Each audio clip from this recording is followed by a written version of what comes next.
इंशाल्लाह आगे का सफ़र स्टार्ट करूँगी, तो आप सब मेरे लिए दुआ करो कि मेरा सफ़र आसान हो। शिहाब चतुर के बाद पैदल हज करने वालों की संख्या दोस्तों बढ़ती ही जा रही। मर्द तो मर्द, अब औरतें भी बगैर महरम के निकल पड़ रही है पैदल हज करने के लिए। जी हाँ दोस्तों, आपने सही सुना कि इस वीडियो में मुंबई की इस औरत के बारे में हम आपको आज बताने वाले हैं जो पैदल हज करने के लिए निकली है। कहाँ से आते हैं ये इस तरह के खुराफात लोगों के दिमाग में, इस तरह के शैतानी ख्यालात। दोस्तों आप ही ज़रा सोचिए दोस्तों कि आजकल के ज़माने में जब इतनी ज़्यादा सहूलतें हैं, अगर आप पर हज फ़र्ज़ हो गया है तो आप उसको आसान वाला रास्ता इख्तियार कीजिए, सहूलत वाला रास्ता इख्तियार कीजिए। अपनी जानों को मशक्क़तों में डालने की ज़रूरत ही क्या है? शोहरत नामो नमूद के लिए कुछ लोगों ने इसको एक ज़रिया बना लिया है। ऐसे लोगों के बारे में दोस्तों आप क्या कहते हैं? अगर हम कुछ बुरा भला कह दें तो लोग कहते हैं कि आप अपने काम से काम रखो जनाब। हज और उम्रा को मजाक बनाकर रखा हुआ है इन लोगों ने। उसके बाद नौशाद कर्नाटका से वो हज के लिए निकला हुआ था, वो किसी वजह से नहीं पहुंच पाया और आखिरकार उसने पैदल चल करके उम्रा किया। उन लोगों से ही इंस्पायर होकर के ये औरत भी पैदल हज के लिए निकली है। हज और उम्रा को आज खेलकूद बना लिया है। इस औरत का नाम है सना अंसारी और ये औरत पाल घर से मक्कातुल मुकर्रमा पैदल के लिए हज के लिए जाने के लिए निकल पड़ी। अब कहाँ से आते हैं इन लोगों के दिमाग में ऐसे ख्यालात?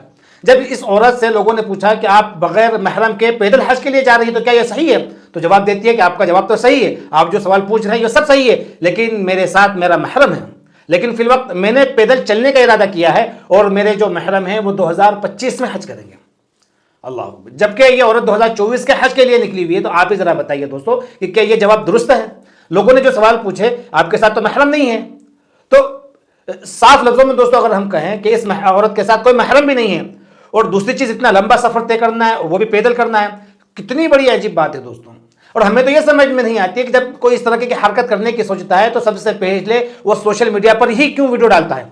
और हैरत की बात यह है दोस्तों कि आप इस औरत के पास देखेंगे कि लोग मिलने के लिए आ रहे हैं दूर दराज से, और जाहिर सी बात है दोस्तों गैर महरम भी आते होंगे। तो क्या इन लोगों को इन्हें समझाना नहीं चाहिए कि आप इस तरह की हरकत क्यों कर रही है?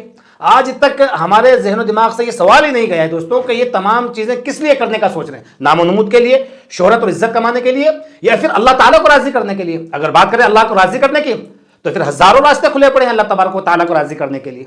क्या ज़रूरत थी इस तरीके से इस्लाम और मुसलमानों और हज और उम्रा को मजाक बनाने की? जिसको देखो वो मुंह उठा के निकल पड़ता है कि फला जगह से मक्का जा रहा है, हज के लिए जा रहा है, उम्रा के लिए जा रहा है। अजीब बात है। इस औरत के ताल्लुक से अगर हम हदीस मुबारका में पढ़ेंगे और देखेंगे तो हदीस मुबारका किस चीज़ का हुक्म देता है हम आपको बताते हैं। हज़रत इब्न अब्बास रज़ियल्लाहु ताला अन्हुमा फरमाते हैं कि मैंने रसूलुल्लाह सल्लल्लाहु अलैहि वसल्लम को फरमाते हुए सुना कि कोई गैर महरम किसी औरत के साथ तन्हाई में ना रहे और औरत बगैर महरम के सफर ना करे। एक आदमी खड़ा होकर अल्लाह के नबी सल्लल्लाहु अलैहि वसल्लम से अर्ज करता है, या रसूल अल्लाह, मेरा नाम इस जिहाद में जाने वालों में लिख लिया गया है और मेरी बीवी हज के लिए जा रही है। तो आप सल्लल्लाहु अलैहि वसल्लम ने फरमाया कि तुम जाओ और अपनी बीवी के साथ हज करो। एक दूसरे हदीस में हज़रत इब्न उमर रज़ियल्लाहु ताला अन्हुमा से रिवायत है दोस्तों कि नबी करीम सल्लल्लाहु अलैहि वसल्लम ने फरमाया कि कोई औरत 3 दिन का सफर बगैर महरम का ना करे। और कुछ रिवायतों में 1 दिन 1 रात आधा दिन का भी जिक्र आया है दोस्तों। आजकल लोगों ने पैदल हज और उम्रा करने को इतना अजीम समझ लिया है दोस्तों कि उनके पास कोई हद ही नहीं है, जबकि अल्लाह के नबी सल्लल्लाहु अलैहि वसल्लम ने अपनी ज़िंदगी में ना पैदल हज किया और ना ही पैदल हज करने की तरगीब दी है। इससे ज़्यादा दोस्तों हम और कुछ नहीं कह सकते। वैसे आपकी क्या राय है इस औरत के बारे में, इसके जो अमल है इसके बारे में? आप अपनी राय का इज़हार हमें कमेंट बॉक्स में ज़रूर करके बताएं। और आप ये भी ना कहें कि इस वीडियो के ज़रिए से हम इस औरत के हौसले को तोड़ लें। नहीं भाई नहीं, बल्कि आप इस औरत को यह समझाइए कि बहन आप सुकून वाला रास्ता क्यों नहीं इख्तियार करती? अगर आपके ऊपर हज फर्ज है तो फिर आप फ्लाइट से जाएं और चले जाएं हज के लिए। आपने ये तमाशा क्यों खड़ा किया हुआ है, ये मजाक क्यों बनाया हुआ है? हमें आपकी इज्जत की फिक्र है, हमें आपके सेहत की फिक्र है। आप अकेली औरत ना जाने किस किस रास्तों से पैदल गुजर करके जाएगी, ना जाना रास्ते में किस तरीके के हैवानात मिलेंगे, किस तरीके के दरिंदे मिलेंगे। क्यों आप ये तमाशा खड़ा कर रही हैं? क्यों इस्लाम और मुसलमानों को बदनाम करने की कोशिश कर रही हैं? आप ये उसको समझाने की कोशिश करें।